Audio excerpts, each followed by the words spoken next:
This is TJ Jones, the host of the State of the Saints podcast, and the State of the Saints podcast is brought to you by Manscaped.com. Over 2 million men worldwide choose Manscaped for all their below-the-waist needs. For those that love the Lawnmower 3.0, well, I got news for you. The Manscaped engineering team has confirmed that they have successfully created the Lawnmower 4.0. The Lawnmower 4.0 gives you the ability to turn the 4000K LED spotlight on and off when needed for a more precise shave. The new trimmer even allows you to customize your trim all through additional guards lengths, sizes 1 through 4. And looks-wise, it's sleek with a two-tone matte and gloss finish, even features a hot foil stamp, black chrome Manscaped logo. Show your mower off loud and proud. Go to manscaped.com, use the promo code State of Saints, and you will save 20% off of the Lawnmower 4.0 as well as other Manscaped items. That's manscaped.com.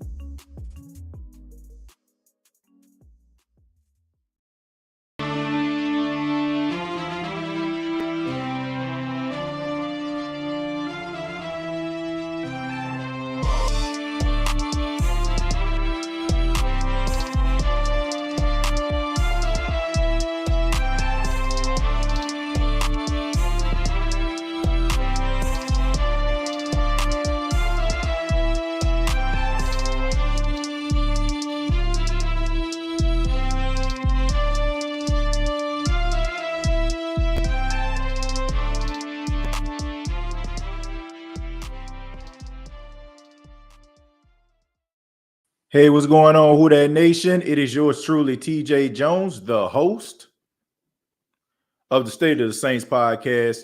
Thank you so much for checking out the State of the Saints podcast, where we talk New Orleans Saints. Hope everyone is having a beautiful Friday.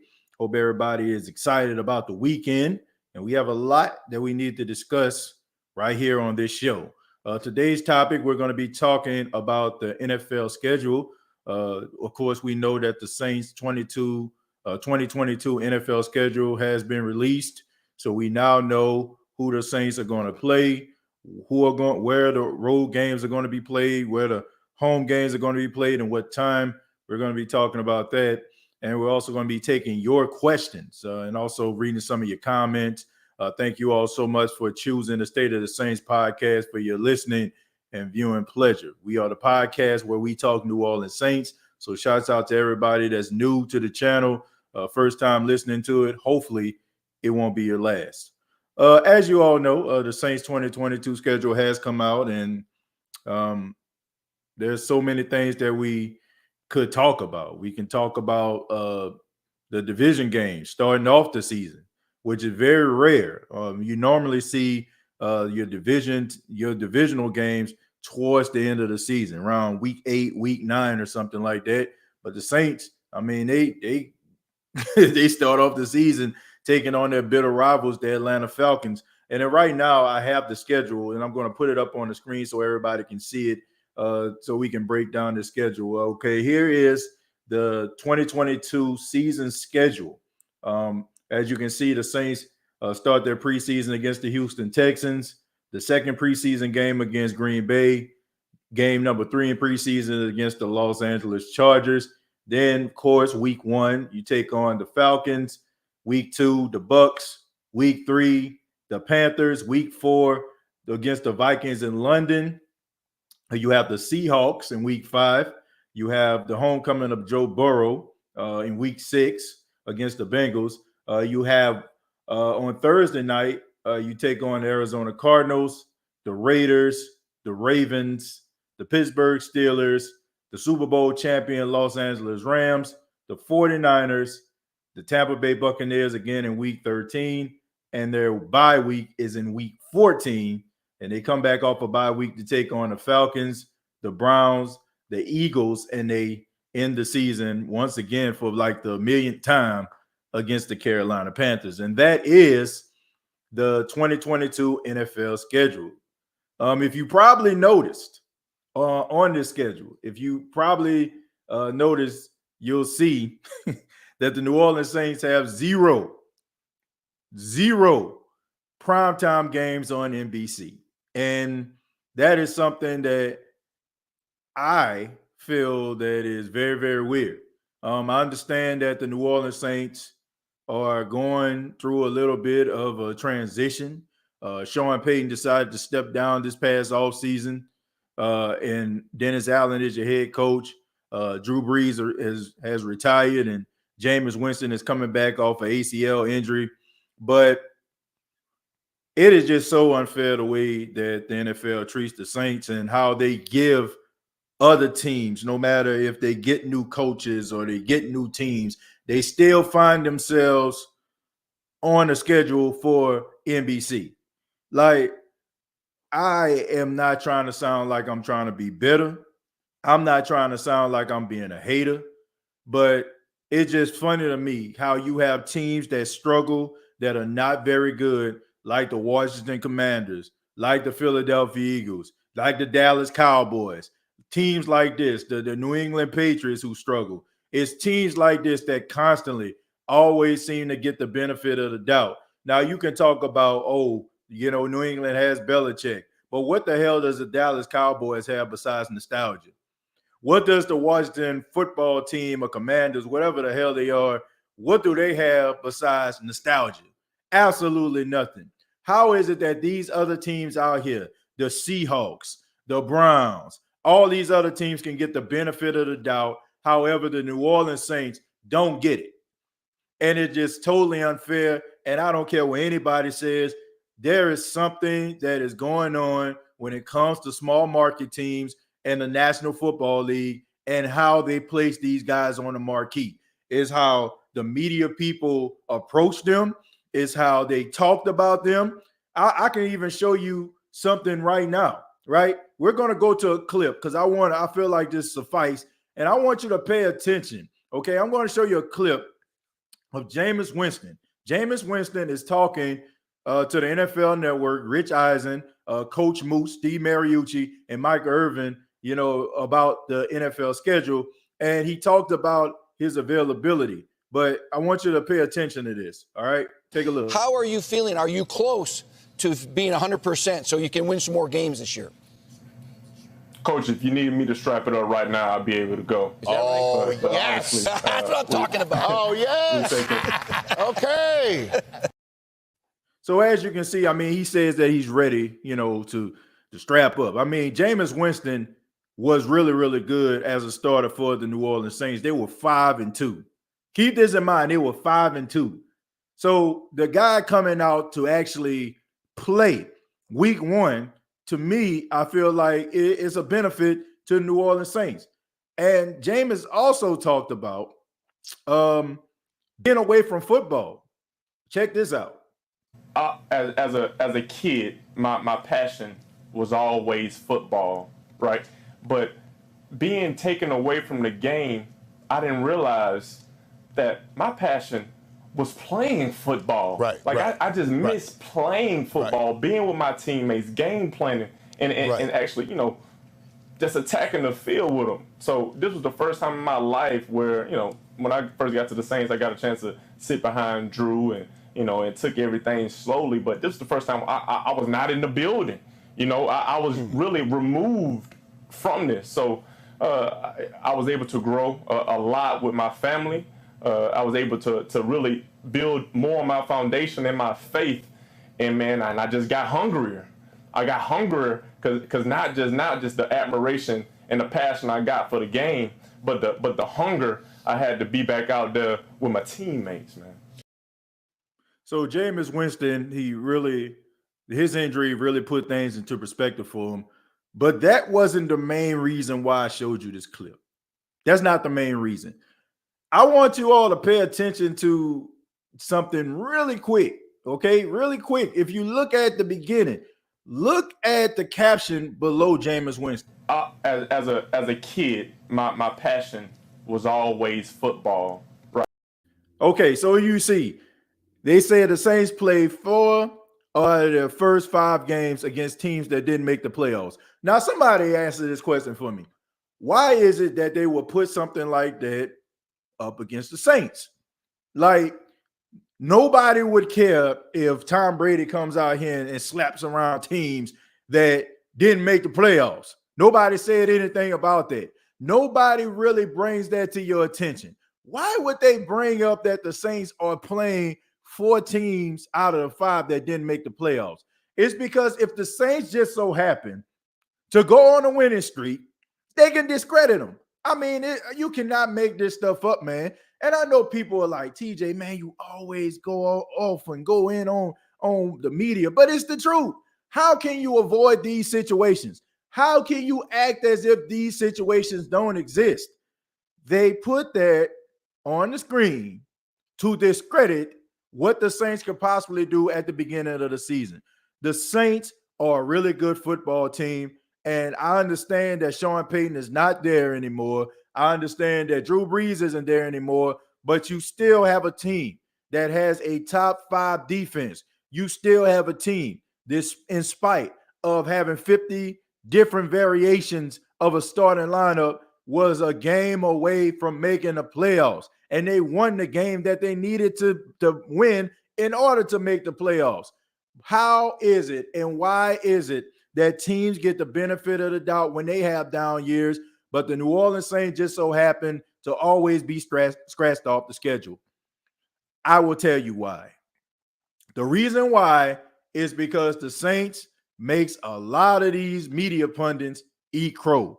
It is not a year that goes by where a pundit will not pick the Saints to make the playoffs. 3-4 years they have said, oh, the Saints aren't going to make the playoffs. I guess a clock has to be right twice a day, right? In this case, it hit 12 o'clock the first time. The Saints didn't make the playoffs. So all of a sudden, oh, they're not a good football team. And if you take away Sean Payton and if you take away Drew Brees, now all of a sudden, like they're nothing. This is a team that is very, very good. This is a team that can beat some of the best teams in the National Football League. Some people are shaking and quivering in their boots looking at the Saints 2022 schedule. I am not. I have never been concerned about the New Orleans Saints going up against stiff competition. It always has been the bottom of the barrel, bottom tier teams that concern me. When you look at teams like the Ravens and the Steelers, and you look at the Rams and the 49ers and the Arizona Cardinals, when you look at teams like that, you know what that tells me? That tells me that the Saints are going to be prepared. There is not one team, and that includes the Rams in the NFC, that scares me and makes me believe that the New Orleans Saints can't make the playoffs. There's not a team in the NFC that includes the glory boys, Aaron Rodgers and Tom Brady. There's not a team that I don't feel like the Saints can't beat to have double-digit wins. The Saints deserve more respect, and I don't care what the schedule says.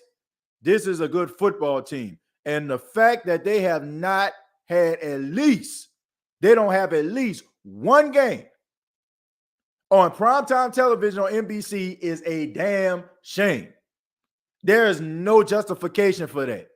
There is no justification for that, because if you're going to say, well, it's because Dennis Allen is the new head coach, well, why don't you explain to me how Tom Brady did not score any points versus the guy who replaced Sean Payton when he was out with COVID on a Sunday night, and the Super Bowl champion, Tom Brady, couldn't muster up a point in Raymond James? So you're telling me that this guy isn't capable enough to have a team ready and put a product on the field? Put a product on the field that can be ready for Sunday Night Football. I'm confused. How is it that you're trying to go tap into a market overseas in the UK and you send a Saints team over there? Now, they're talented enough to play in the UK in front of a crowd that you're trying to tap into, but they're not talented enough to come stateside and play on national television for the whole entire world to see them? Give me a freaking break. Give me a break, man. It is something that is going on here There is no reason why this team, this isn't the Lions we're talking about, where it's just been year after year after year of ineptitude. This is a team, in spite not making the playoffs, had beaten some of the best teams in the National Football League. It's disgraceful, and they should be ashamed of themselves. But let's go ahead and let me read some of these comments, man, because as y'all can see, I'm fired up right now. I want to hear what you all have to say about the schedule. Let me read some of the donations here. Vito, thank you very much for the $1.99. Says, last time we were primetime made everybody eat crow. Exactly. And that's one of the main reasons I feel like they're not on primetime now. You have all these guys ready to pick against the Saints, ready to pick against them to lose to Tom Brady. I mean, honestly, for the last couple of years, that has been primetime television's ultimate goal, to completely absolve the Saints of being a great football team, being legit at the expense of Tom Brady. Think about that, folks. 3 o'clock games, 8:15, depends on where you are, Eastern Standard Time, primetime games, Monday Night Football. They have done absolutely everything in their power to allow Tom Brady to come in and be like, well, y'all was winning, but now Tom Brady is here, and all of a sudden, now things are going to change. There's a new sheriff in town. Drew Brees has been the face of the NFC South, but watch out. Here comes the guy. I mean, all these different promos. Why do people hate on Tom Brady? Why do Saints fans hate on Tom Brady? It's because he's great. I mean, they set up this whole promo only for Tom Brady to not score a point for years. Who that nation? Football fans everywhere. For the last 2 years, they have tried to allow Tom Brady to come in and to sit at the head of the table of the NFC South and knock off the New Orleans Saints. And they thought, first they thought, man, Jameis Winston goes down to ACL. Here comes Trevor Siemian. There's no possible way that Trevor Siemian Saints are going to beat the Tampa Bay Buccaneers. Not Tom Brady. All of a sudden, they start to come back a little bit. Man, Brady, he's coming on. I told you it was just a matter of time. All of a sudden, here comes an interception by P.J. Williams. The next time, oh, man, no Sean Payton. Oh, he out with COVID. Whole staff almost out with COVID. Oh, man, Dennis Allen going to be the interim coach? Oh, man, this is going to be a culmination. Raymond James Stadium, finally, the Saints are going to get their comeuppance. They're going to get destroyed. They're going to get beaten down by the Tampa Bay Buccaneers, only for the Buccaneers not to score a punt. Not a point, a punt. Somebody explain that to me. Man. Somebody explain it, because I can't. Thank you very much for $2. Says, sticking to my guns, 12-5, and sweep the South. I don't know if they're going to sweep the South, but I know them boys need to be on TV. Just wait until Brady is a broadcaster. I can't wait for that. That should be interesting. That should be interesting. You speaking, TJ, that's crazy. We don't have no primetime games. It's a shame. It's a disgrace. It's a disgrace, man. It is a disgrace that these boys don't have not one primetime game. I'm not asking for 4 and 5. Look, justifiably so, right? The NFL, it's about money, it's about ratings, it's about all these different things, which I don't understand, because when you look at the numbers when it comes to the ratings, when the Saints play on primetime, they always seem to have really good ratings. They do. Like, we see this all the time. USA Today, Times Picayune, NOLA.com, all your favorite Sports Illustrated, all of them report these ratings, and they tell you, man, the Saints game against the Cowboys, the Saints game versus the Bucs, it mustered in this type of rating. So they generate good ratings. So everybody knows the NFL loves a great bottom line. So it's helping your bottom line. So why aren't you putting these guys in this market? Why are you not putting them in this position? Why are you not putting them on television? It's obvious. It's obvious that people want to see them play, right? They want to see them play. But this is what they do. Similar to your favorite debate shows, they never give the Saints credit, and it's always the other person. It's always the other team. It's always what the team didn't do, right? In the case of the ratings, it's who the Saints are playing. It's it's not the Saints, it's who they're playing. It's not that the Saints are that good, it's that team didn't show up that day. Give me a break. Give me a break. Give me a break, man. You damn if you do, and you're damn if you don't. TJ, there's nothing people like doing more than tearing down those who go against their narrative. And that's what it is. The narrative is easy. The Saints are doomed. They're not going to be anything. They suck. You don't have Sean Payton anymore. You don't have Drew Brees anymore. You're not relevant. You got a quarterback in Jameis Winston. He's a turnover machine. Dennis Allen, he was 8-28. I mean, it's just all these different things that they can say, but they never give this team credit. They will go out their way when you have a star player who beats the odds and go out here and spite any situation that it has come his way. But let the Saints do it. It was the other team. I mean, there's nothing to see here, nothing to look at, folks. It's the Saints, but it was the other team. I mean, the quarterback threw the interception. Okay, man, give me a break. It's always what the other team is doing and what the Saints aren't doing. And this is just another instance of how this team is not respected. I think some of our games might get flexed to prime time, especially their LA game. I don't care about the flex, Alfred. Thank you very much for the $4.99. I don't care if it gets flexed or not. It's still disrespectful. Because look what you're saying, Alfred. The Saints would have to prove that they're worth looking at. Over the last couple of years, this team has proved they're worth looking at.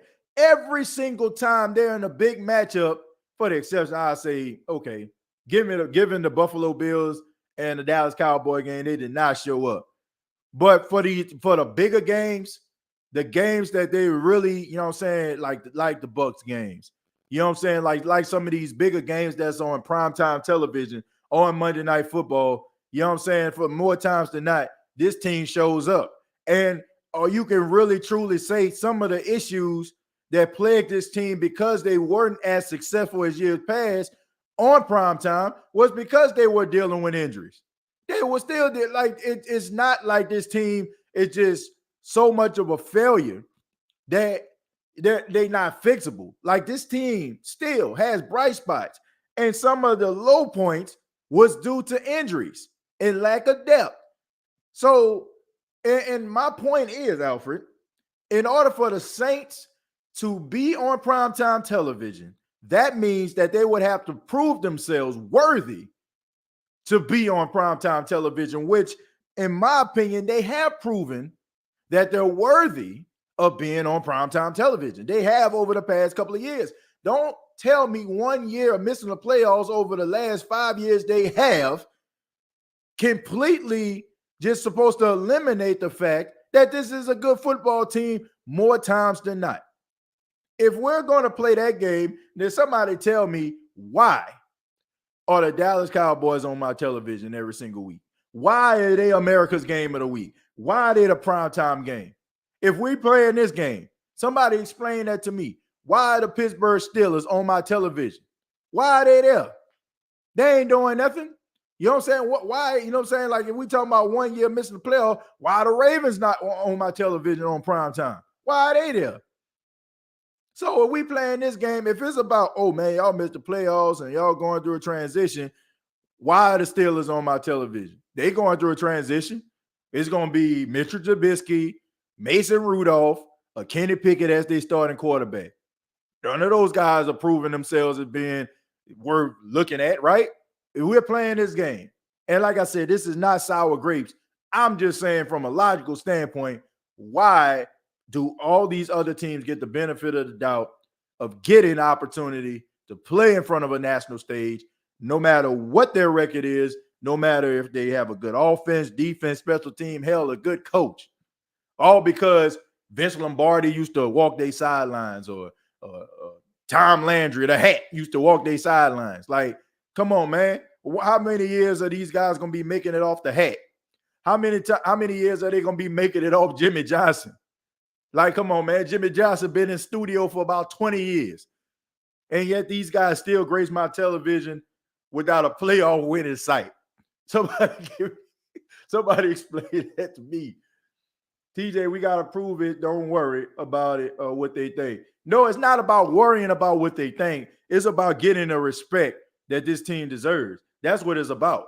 I'm tired of it. Seriously. How many, like, man, it's like one of those situations where you're constantly having to prove yourself and you're doing it over and over again. And then all of a sudden, you might not have a good day. Then all of a sudden, like, they just completely chunk up everything that you did, all that goodwill, because of one day. And that's what they do every single time. I'm tired, man. We need to gain their respect. Damn, how many years is it going to take for us to gain their respect? I can't tell you how many times they put the Saints on television because they thought they were going to be the sacrificial lamb, only for them to end up eating crow. How many times this team is going to do this, man? I just want some freaking respect. I just want some respect, man. I want some respect for this football team because this is a damn good football team, right? I'm not saying that you got to get 1 million primetime games, but none.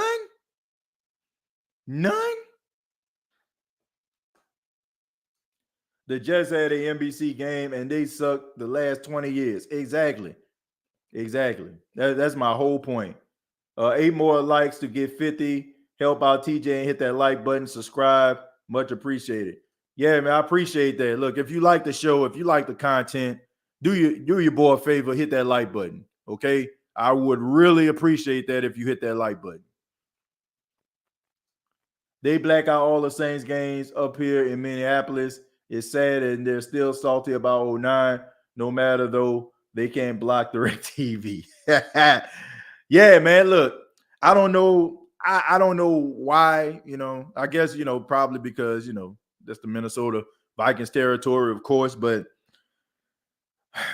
man, this team deserves more respect. Saints roster going to be nice. TJ, don't let them live rent-free in your head. Always look to improve yourself, not prove yourself. It will be all right. Man, it's not about living rent-free. I mean, how many times are you going to take that? And look, I don't even care about the whole term rent-free. I don't care, man. I mean, to me, I feel like the term rent-free, sometimes people say these things because they don't have snappy comebacks for some of the things, you know what I'm saying, some of the truth that you're telling. Look, if a person is telling the truth and being real and being 100 and they're expressing themselves, you know what I'm saying, I don't call that living rent-free. I don't feel like that's living rent-free. Living rent-free to me is you eat, sleep, and breathe these things, you know what I'm saying? Like you look up other people's, you know what I'm saying, information and you do all these different things in order for you to, I don't know, man, a clout chase in a way. You know what I'm saying? Like I feel like you like for example, yesterday, the Tampa Bay Buccaneers thing, not going down this timeline and seeing nothing but Saints diatribe. You know what I'm saying? That's when you call living rent-free. Me, as a broadcaster, I come up with these different topics and I talk about them. I just find it disgraceful when people know what they're doing. They know how they're approaching it. They talking about it behind the scenes. They know exactly what the approach is and what they're doing, and they do it anyway. And then they try to hide behind stuff like, well, we know, like, what are you guys concerned about? Well, go out there and prove yourself. Like, man, this team is constantly proving itself. Constantly.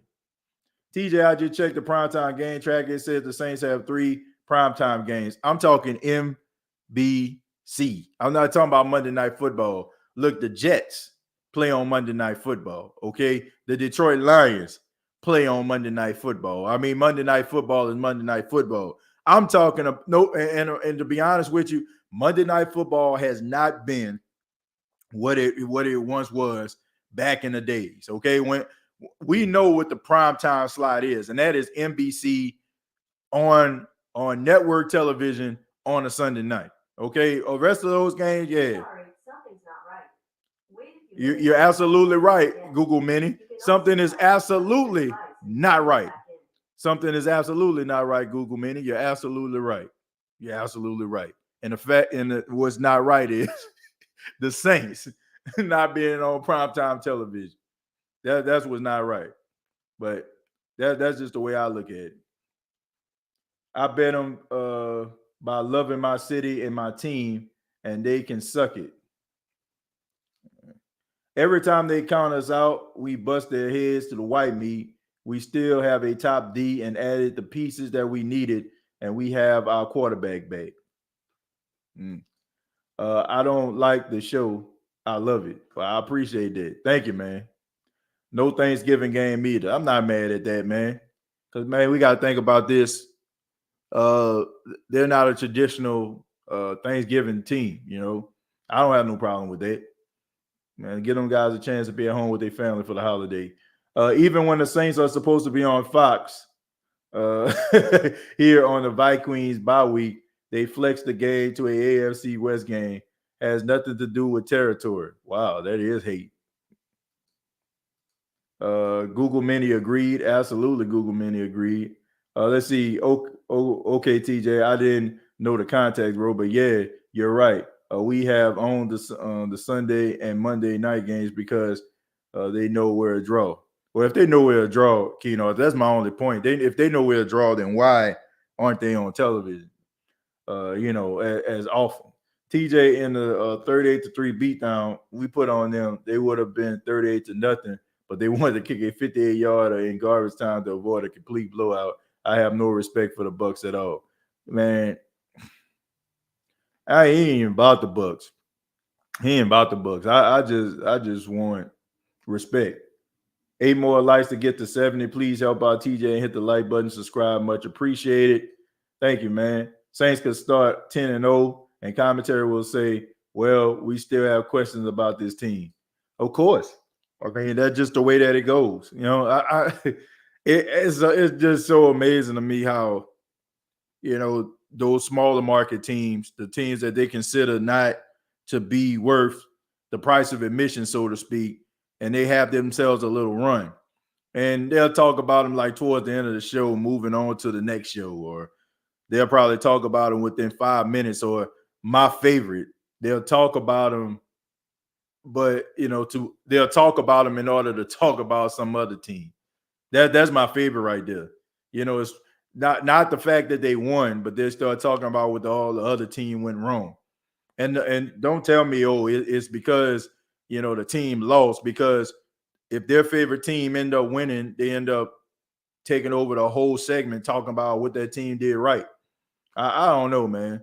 I just feel like it's not – I can no longer accept the cop-out of, well, you know, this team always seems to generate the ratings. I'm a firm believer, and sometimes people don't know what the hell they want. It's like a new show. You ever watch the new show and you look at the details? Let's just say a new Netflix series come out, right? And you look at the details, I don't know if it's for me. I don't know if this show is a good show or not. Let me watch episode 1. All of a sudden, you watch episode 1, and then you find yourself looking at episode 2 all the way to the end because you become invested in it. I say that to say this. People will look at and give opportunities to things that you present to them. I mean, how many times have we seen things that probably wasn't supposed to work end up working? If you talk about some of these other teams, and what they need to do to get better, and you're fair and you're impartial, and you talk about the good points of the teams that may have struggled in the past and now have gotten better, and vice versa, give these teams opportunity. I guarantee you people will want to listen.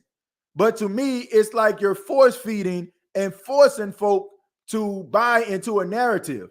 It's almost like Floyd Mayweather, right? Floyd Mayweather.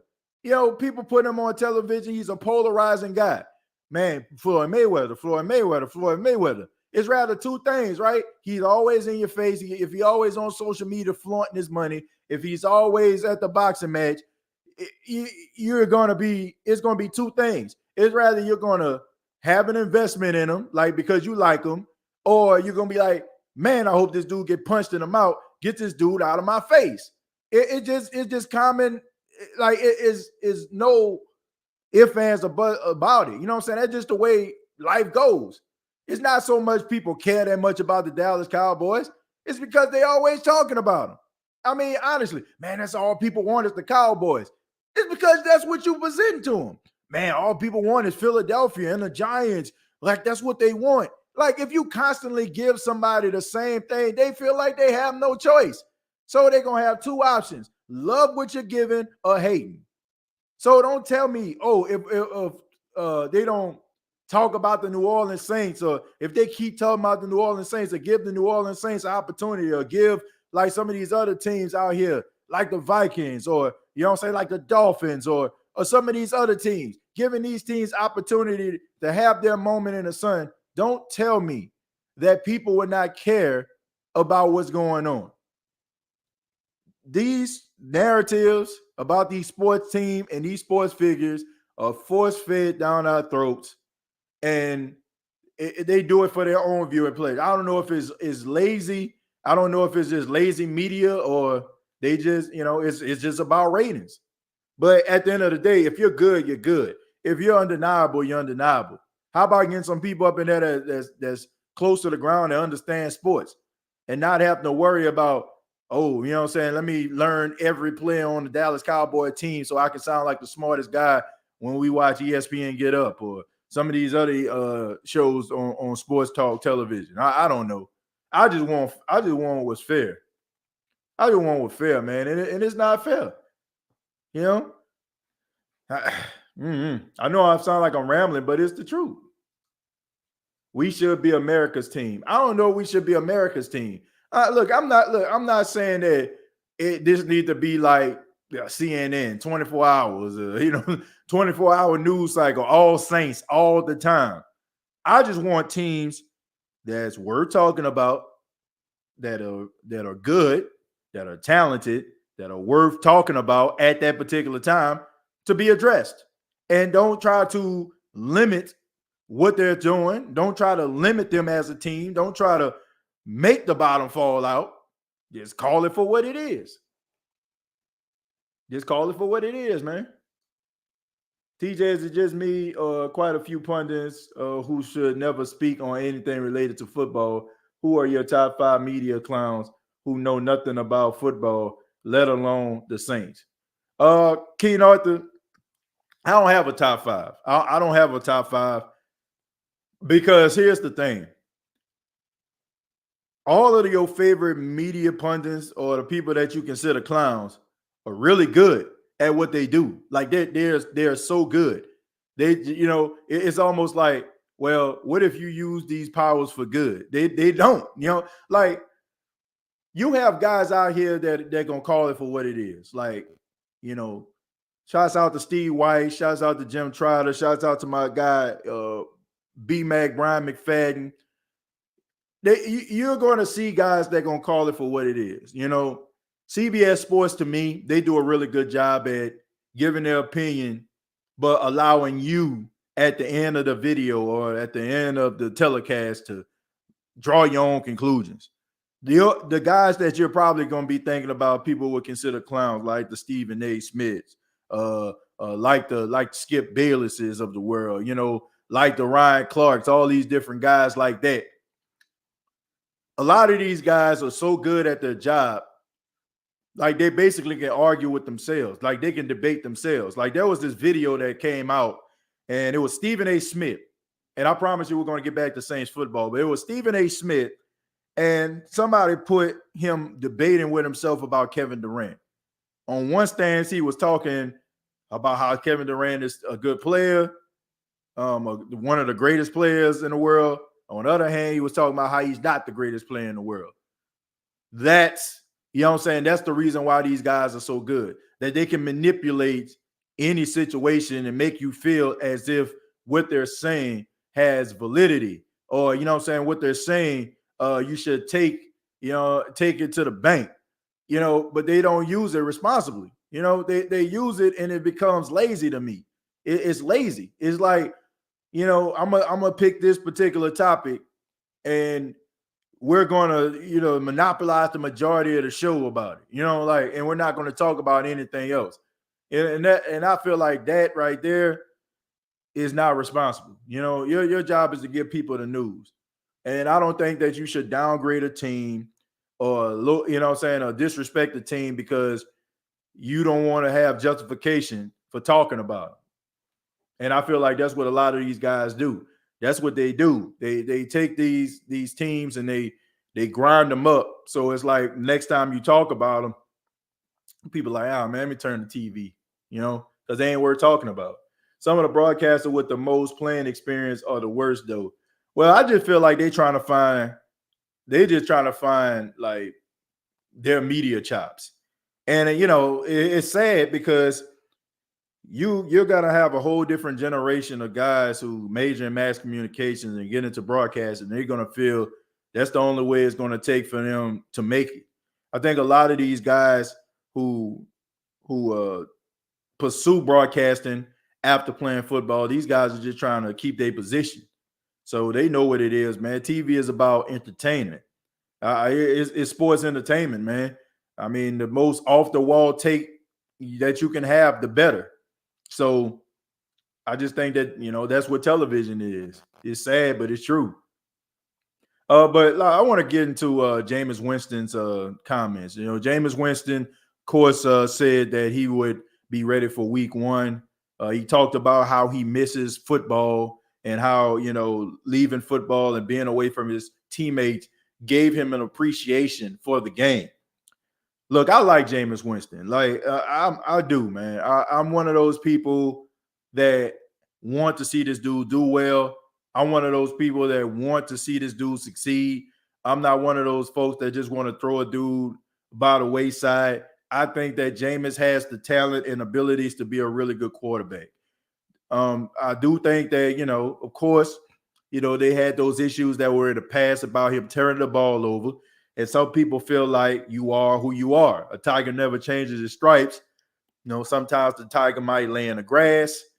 Sometimes the tiger might lay on that stone. Sometimes that tiger might walk right past you like you don't exist.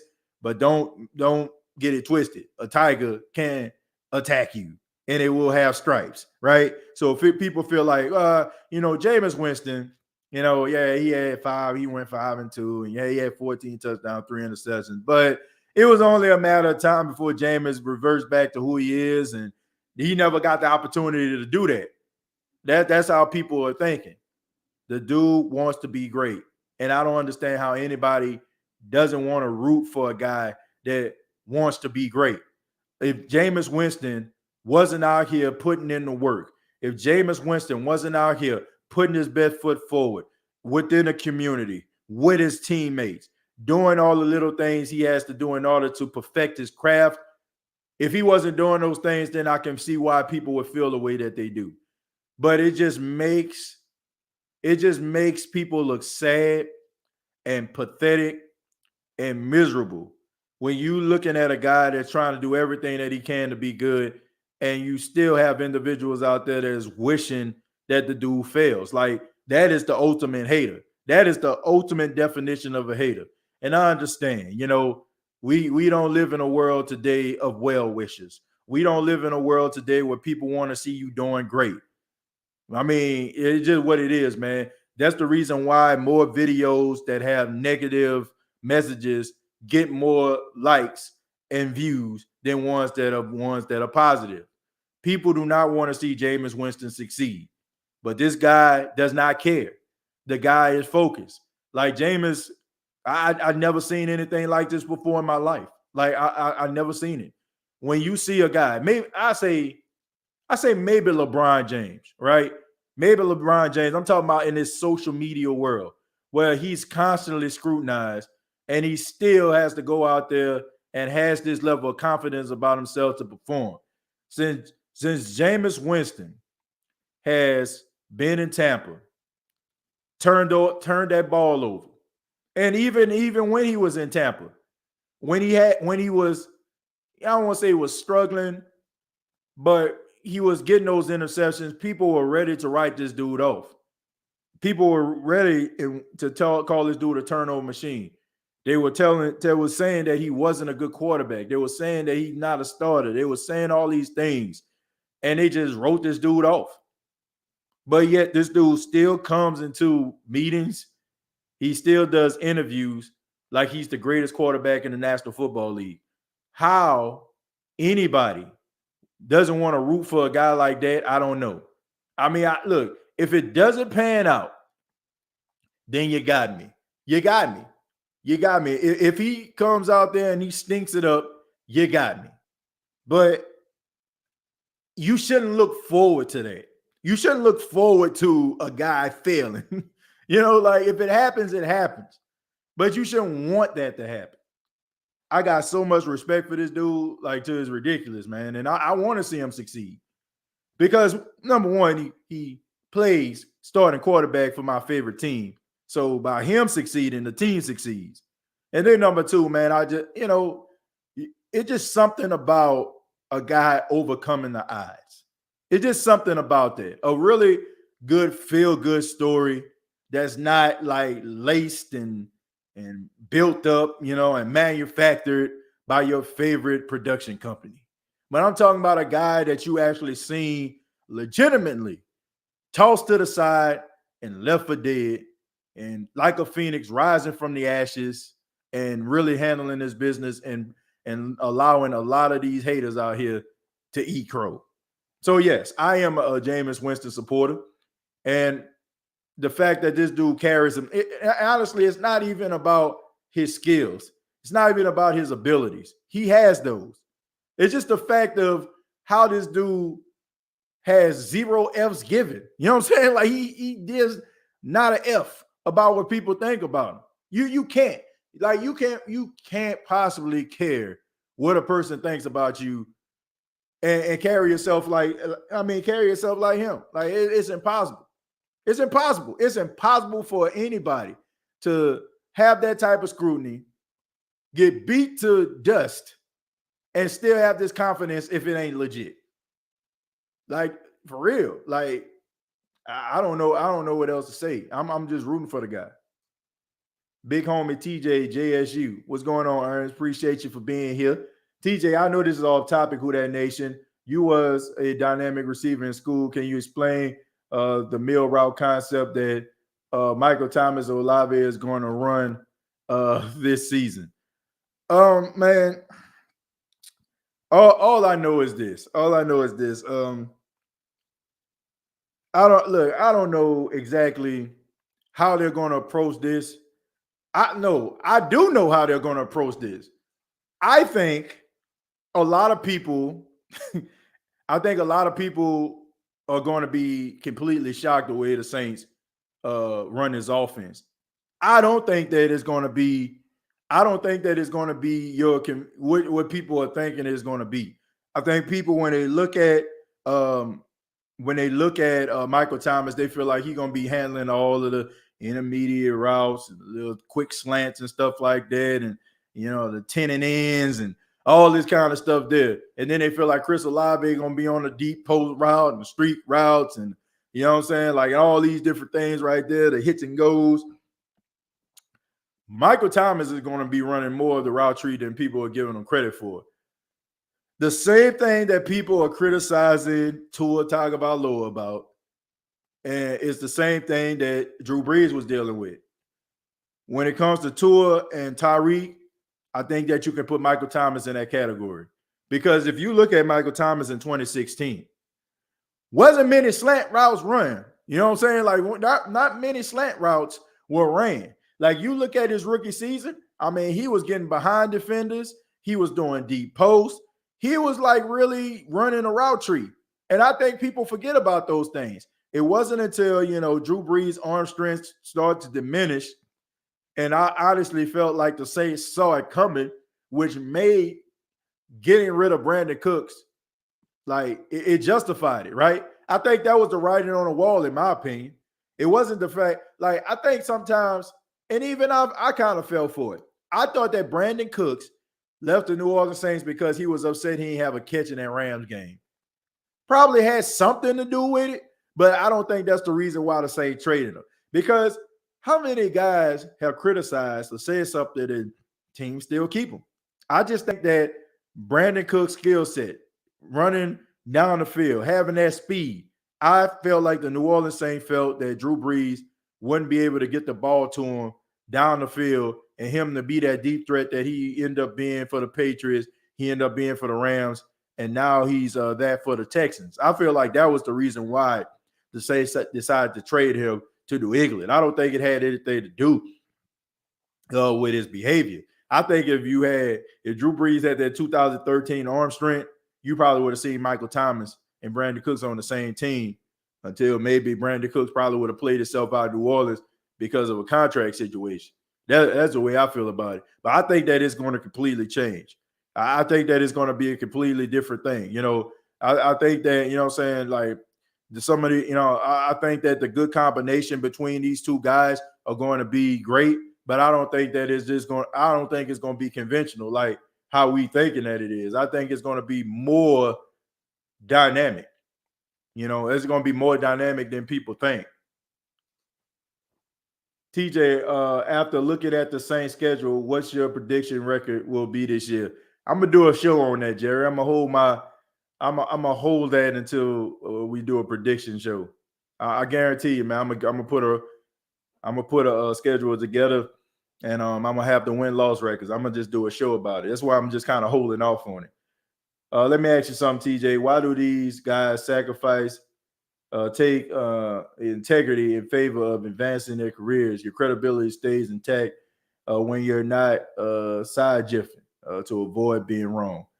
It's simple. And in this world today, nobody really cares about anything. I mean, I don't want to disrespect anybody, but people don't care.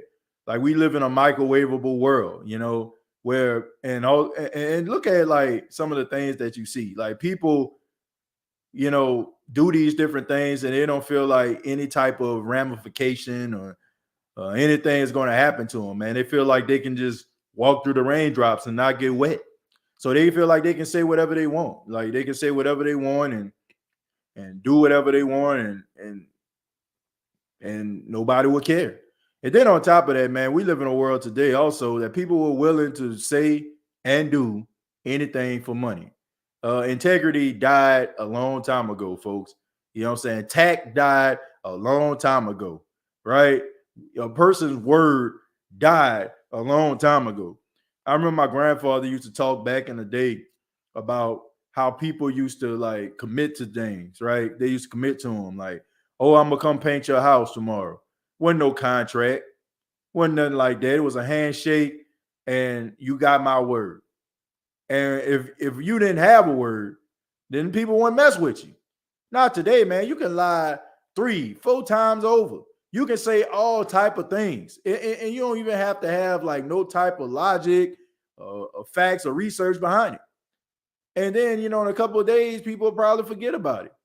No matter how many people you quote unquote cancel, no matter how many times a person may, oh man, this person said this, but they said that. Couple of days pass, nobody cares, and they understand that. And people will do anything for the almighty dollar. If you can sit up here and come up with controversial topics for people to hit like and subscribe and share, your commentary, at the end of the day, you get a nice little check. People feel like they can sleep good at night. I mean, pretty much people don't care, and that's one of the main reasons why. Integrity died a long time ago, folks. You got people out here that have integrity, of course, but you got a lot of people selling themselves out and selling their souls for riches. I agree, TJ. Mike T has a complete route tree, and I think with Jameis' arms ability, you will see it expand more this year with Jameis arm strength going to be fun to see. Yeah, man, I like to see Michael Thomas do more things because I'm tired of people talking about all he do is run slants. Like that's all he can do. I know you mentioned going to the overseas game. Are you going to catch any games in the dome? Yeah, man, I plan on coming to the Superdome to some games as well. So I plan on coming to the Superdome, and I plan on going to the UK. That's my goal. That's my goal to do those things. So definitely be there. And honestly, man, I want to kind of collaborate. Hopefully, I can get down like with a restaurant or something like that down there, where I can actually do a State of the Saints podcast live in New Orleans. You know, at a restaurant, maybe I can work with somebody or something like that that has a restaurant, and I can do the State of the Saints podcast there. That ought to be fun. Get a chance to, you know, interact with some of the Saints fans. Only two teams I look at that can go either way, which is the Rams and the Bengals. Every other team we can beat, I feel. Well, yeah, I mean, look, they got some teams on there that give them run for their money. You know, the Ravens, the Raiders, who we just for some apparent reason always have a hard time against. You know, and I mean the Saints don't have a history of beating the Ravens. TJ, what number you think the Honey Badger will wear? 32. Have we heard any resolutions on Alvin Kamara's case? I mean, I know they'll keep pushing it back, but is that something that can be used mid-season? Yeah. I mean, I think his trial starts in August, so we'll see. I don't have nothing for you. All I can say is we'll see. TJ, when Jameis held his first child in his arm for the first time, that's the time he became a complete changed man. We all saw a different person after that. You can relate to that yourself. Yeah, man. I mean, having a kid will change you, you know. I mean, I didn't think it would, but in a lot of ways, it changes you. You know, I mean, it could be for the better, or it could be for the worse. I think it's for the better. Of course, I think y'all see that, man. My son is the greatest thing in my life. You know what I'm saying? Him and my wife, like those are, you know, that's my life, my life source right there. You know what I'm saying? Those two individuals. And you know, being a father, being a husband, it does change you, you know. But here's the thing, man. In order for you to change, you had to have that inside of you somewhere. So I look, in spite like all of the things that, you know, Jameis has been accused of and did or whatever, you know, like all those different things, I think we all can say at one time we've done things that we shouldn't have done. We made mistakes that we shouldn't have made. We've made decisions, you know what I'm saying, like based on impulse and not logic. And as we gotten older, we don't make those mistakes. We're not going out here doing these foolish things. It's because, like my grandfather would say, it's rather time or God. You know what I'm saying? Go get in the midst of that, right? Over time, you know, like you become a father or a mother or, you know, a wife or, you know what I'm saying, or a husband. You know what I'm saying? Like you become these things and it changes you. And I do see a change in a guy, but I also see a guy that wants to be better, that wants to be the best. That's what I see. Folks really getting angry at the Saints and us fans daring to believe we'll be competitive and not just give up because of Peyton. Breeze is going and selling for being the 1980 Saints again. Tripping. Yeah, you know, some people feel that way. You know, I will say this. Now, you guys some pessimistic Saints fans. I mean, that just comes with the territory. But for the most part, I've seen Saints fans embrace this new change. Ain't nobody falling off the cliff. Ain't nobody jumping off the Superdome. Nobody out here talking about all hope is lost. People still feel like this team has a chance. And I do feel like, you know, they're probably thinking, y'all probably think y'all have a chance, but we don't. I'm going to take a few more comments and then we're going to get up out of here. I'm headed to that England game for sure.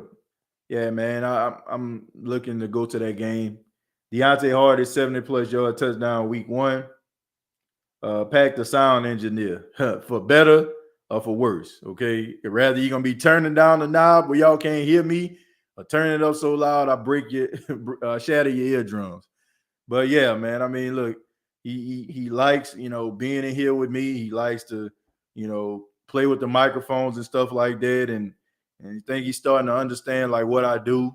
I mean, he even like know how to he even know how to say my whole State of the Saints intro. Normally what I say before I start a show. So yeah, man, like I love that. I love that my son can be in here, and I appreciate y'all, man. Look, I know sometimes people like, man, I'm doing a podcast, but hey, man, I don't mind. Y'all see him crawling across the floor.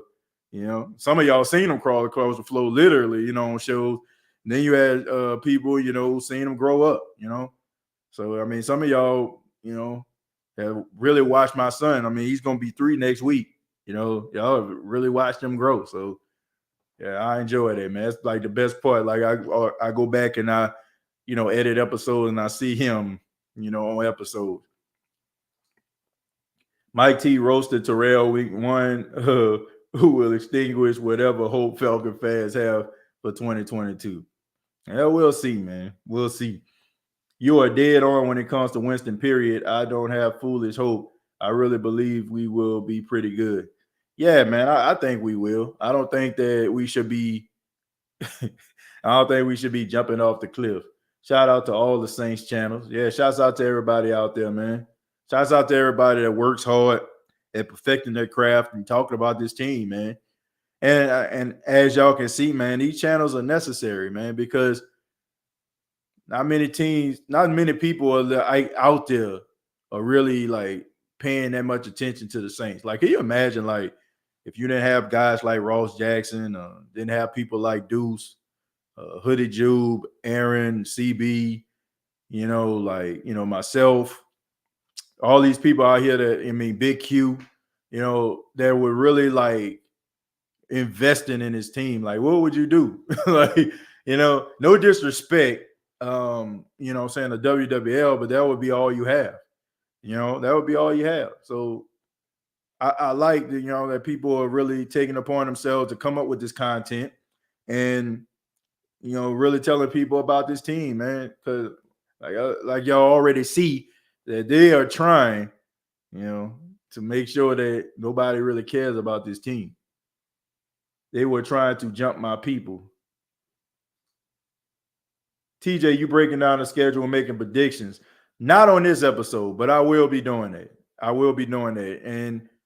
will be doing. I normally do that right before training camp. So I apologize, folks, but y'all gonna have to wait for that one. Okay, that's kind of like, that's kind of like what I do before training camp. That's when I start breaking down the schedule. So I have to see, man. I got to see what's going on. I got to see what's happening. I got to look at these other teams, and I take a lot of pride in it. I like to see what these other teams are doing. To see what they're doing to get better in order for me to make that prediction. So thank you for destroying narratives, brother. You, Ross, and Deuce are daily listens. Yeah, I appreciate that, Eugene. Thank you, man. Those guys do a really good job, and Deuce has been doing it for a long time. Ross is, to me, like, he's the overnight sensation. Like he just continuously gets better, and to me, no disrespect to anybody else, I just feel like Ross Jackson, to me, is the best. Like, he's the best. He's the best podcaster out there. That's really talking Saints. And Matt Moscona, as far as talking Saints football in general, or just sports in general, Matt Moscona is the best. Like, his ability to, man, it's just that dialogue. It's like Matt is like a guy, you just sitting there just talking to, right? Rather you're in your car, you're listening at the gym, it's like you're sitting on the couch next to him. And that's a gift, man. Like, everybody can't do that. Like, everybody can't do it. But when it comes to like, being like informational and, pitch perfect and stuff like that, yeah, I think Ross is the best. Okay, I mean, as far as me, put me wherever you want to put me. Let's see, TJ, do you think Taysom is a bit small to play tight end, height wise? Chosen been doing a pretty damn good job over the last couple of years playing that position. So no, I don't. I don't think that he'll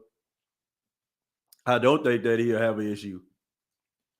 I forgot Matt, him too. Yeah, Ross is a rock star. Yeah, I mean, and the best thing about Ross is, man, Ross ain't out here, talking about how great he is and how wonderful. Like, dude just does his job and he does it well.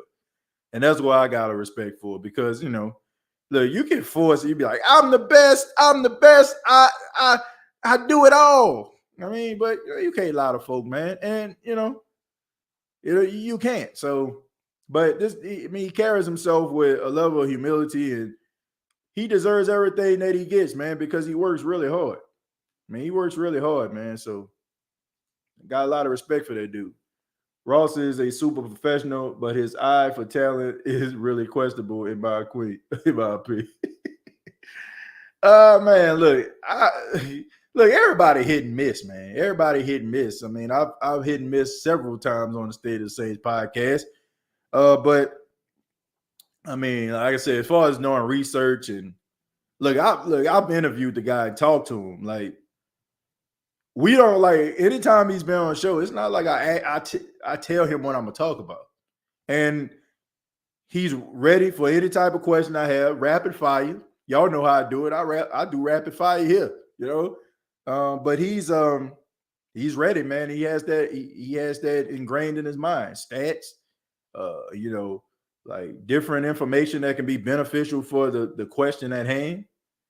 Yeah, man, it takes talent, man. TJ, you up there with him, my man. I appreciate that, man. I appreciate it. What about Taysom at running back? Occasionally. I don't think all the time. How do you feel about Cole Beasley if we are unable to land Jarvis? He can stay on the street. And I won't make this clear. This has absolutely nothing to do with anything political, right? Because I know the name Cole Beasley. People start thinking about his political affiliation and be like, I'm out. Look, I don't care, right? I don't care. It may sound crazy, but I don't care what political affiliation you have or who you support. If you go out there and play and you good, I ain't got no problem with you, okay? As long as you ain't out here disrespecting nobody, using racist rhetoric, I'm good, okay? But nah, I don't think they need him. That's the reason I'm saying that. I don't think they need him. Taysom plays F at tight end, which is a H-back, right? Not the traditional Y. That's true. That is correct. That is correct. Ross did say we should draft Olave. Have been on that train for 2 years. I mean, Ross has done some amazing things, but I don't think that's earth-shattering news right there. I think everybody their mama wanted Chris Olave. Just go back and look at that. Look at our draft reaction show. I think everybody wanted him. So, TJ, have you seen Michael Thomas and Will Lutz? TF rip hints on a possible jersey exchange. I think Michael Thomas was joking, more so than not. But wouldn't be bad, I mean, if he can go back to his number 3 jersey he wore at Ohio State, I mean, I'm pretty sure, I don't know, man. I don't know about them single digit number for wide receivers. I don't know about that, man. I don't know. I don't know. I mean, it just looked funny. You know what I'm saying? It's going to take some time for me to kind of adjust to it on a professional level. I mean, it took me a while to look at those guys in the teens, I remember the first single digit wide receiver I seen, and his name was Michael Jackson. Not Michael Jackson, Michael Jackson, but Cleveland Brown wide receiver Michael Jackson. He was the first person at the wide receiver position I seen wear the number 1. And it's crazy, right? Because I've always had this infatuation with the jersey number 9 because growing up as a kid, I mean, Peter Warrick from Florida State was the man, right? So I was like, man, if I ever get to the NFL, I'll try to debate my way into a number 9 jersey. Man, I love Peter Warrick so much, man. Like he wasn't my favorite. Like he wasn't my favorite receiver, but he was up there. Like Marvin Harrison was my favorite. I just liked his demeanor and the way he carried himself. But Peter Warrick was the man. Like he was my guy. You know what I'm saying? And you know, I said I would love to wear a number 9 jersey in the National Football League, but it's still a little weird, man, to see that. But if Michael Thomas ended up wearing a number 3, I wouldn't be mad at that. Be pretty cool, you know. Already read that one. I think I'm pretty much answered questions that I can. Pammy says that Seattle game is a trap game. I think so. They always play the Saints tough. They always play the Saints tough. I'm just shocked that they playing them in New Orleans. They always seem to be playing them in Seattle for some reason. Just like, you know, shouts out to my guy RP3 Raymond Parks III. Y'all check him out on 103.7 The Game. I was on the show this morning, and his first question to me was, why is it that the Saints always playing Philadelphia and Philly? That's a good question. I have no idea. My cousin has season tickets for the Saints. I'm thinking about going home for the November 7th Monday Night Football game. That would be a fun one. You know, they play the Ravens, if I'm not mistaken, right? Or is it the Arizona Cardinals? It's one or the other. I can't remember. We have don't even need Jarvis Landry. He's just a bonus. I talked about that on the last show, and I encourage everybody to check it out. Do the Saints need Jarvis Landry? Also, man, I've been writing articles too, man. So y'all check it out on East West Sports Podcast website. East West Sports Podcast website. Y'all can check it out. My first article that I wrote was about Jarvis Landry, and I talked about the top 3 teams I felt that would be a good fit for him. And I also wrote an article today about Sean Payton and the whole going to the Carolina Panthers thing. So I wrote a column about that as well. So look, man, I'm trying to tap into the whole sports, the sports article thing, the sports reporter thing. So y'all support me if y'all can, man. Y'all check out the article and just let me know what you think, man. I mean, I'm just trying something new out, man. I'm doing a little sports writing. So if you can, I ain't out here trying to sound like, the greatest writer of all time, just trying to get my point across, and hopefully you all enjoy it. If they mind to say have read the article, it was a great read. I appreciate that, man. Thank you. Larry says, do you think Olave has the potential to be as good as Jefferson or Jamar Chase? I absolutely do. Think he can be up next. I mean, as long as he stay healthy. Without TJ, missing a lot of lives lately, but I'm here and late as hell. But like always, I'll catch the replay on Spotify. I appreciate that, man. Hooded Jude, thank you very much for the 999. Says, great show like always. I love to choose Ross, you, Big Q, Matt, etc. Plus, we got new up-and-comers to the Who That Center and Brute Saints, Master Podcast, etc. Yeah. And that's the thing, man. I have an appreciation for guys like Hooded Jude. Hooded Jude, is a guy that is humble, a humble guy, works hard, dedicates himself, goes to work, you know what I'm saying? Like, and goes home and puts on solid content. So does Aaron and the Mascot Podcast, guys like that, man, I respect people that are willing to, understand that this is, a marathon and not a sprint. Some people feel like, when they start podcasts, I gotta do this overnight. But they put in it, but the people that come in and they understand that the podcast game is about consistency, hard work, dedication, and sometimes, that dedication, has to come at the expense of being extremely exhausted, tired as hell, and still have to put on a show. But still like, man, I'm going to do this because this is what I want to do. So shouts out to guys like Hooded Jew building the channel up, the other podcasters out here, Masked Up, Black and Gold Breakdown, guys that are out here really doing their thing, man. And I have so much respect for guys like that. And, you know, it's only a matter of time before those guys are really doing unbelievable things on their channel, man. So, and unbelievable things within the sports community. Hi from the UK, looking forward to the new season. Let's go, Saints. Paul, thank you so much for being here, man. I appreciate that. Shouts out to the UK.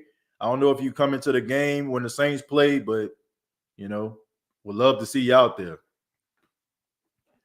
And I think that's pretty much it. Jerry, giving a shout out to Hoodie Juice, said the hardest working man on the planet. Yeah, man. I mean, works really hard. So shouts out to him. But I want to say thank you all for checking out the State of the Saints podcast. Really do appreciate it. Much love to you. Make sure you subscribe to the YouTube channel, youtube.com. Search The State of the Saints podcast. Facebook.com. Search The State of the Saints podcast. Previous episodes available on iTunes, Spotify, iHeartRadio, Anchor FM, and also part of the Pigskin Podcast Network. Thank you all so much. Take care. Wherever it is, morning, noon, night, whenever you're checking out this podcast. And like always, all I got to say is, who dat?